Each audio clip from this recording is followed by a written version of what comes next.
দীর্ঘ ৪ বছর ছাত্রকে যৌন নিপীড়নের অভিযোগে গ্রেপ্তার হয়েছেন প্রাথমিক বিদ্যালয়ের এক শিক্ষিকা। ১৩ বছর বয়সী ছাত্রকে যৌন নির্যাতন করে মা হয়েছিলেন বলে অভিযোগ এই শিক্ষিকার বিরুদ্ধে। ঘটনার ৪ বছর পর ওই শিক্ষিকার সন্তানের সঙ্গে যৌন হয়রানির শিকার হওয়া নিজের ছেলের চেহারার মিল নজরে আসে বাবার। এরপর এই ব্যাপারে নিশ্চিত হওয়ার পর এই শিক্ষিকার বিরুদ্ধে যৌন হয়রানির অভিযোগ আনেন তিনি। ভারতীয় সংবাদ মাধ্যম এনডিটিভি নিউ ইয়র্ক পোস্টের বরাত দিয়ে এক প্রতিবেদনে এ তথ্য জানিয়েছেন।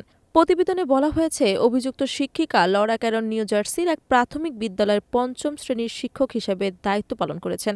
২০১৬ থেকে ২০২০ সালের মধ্যকার সময়ে ছাত্রকে তার বাড়িতে এনে রাখেন, আর এই সময় বাড়িতে অনুপযুক্ত যৌন সম্পর্ক গড়ে তোলেন তিনি।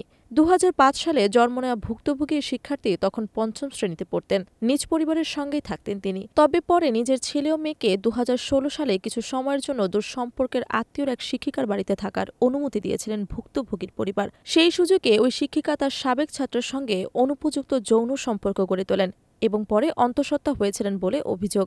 ২০১৯ সালে শিক্ষিকা ক্যারন সন্তানের জন্ম দেন। এই ঘটনার ৪-৫ বছর পর ডিসেম্বরে এক ফেসবুক পোস্ট দেখার পর ছেলেটির বাবা ক্যারনের সন্তানের সঙ্গে নিজের এবং ছেলের মধ্যে মিল খুঁজে পান। পরে এই ব্যাপারে অভিযোগ তোলেন তিনি।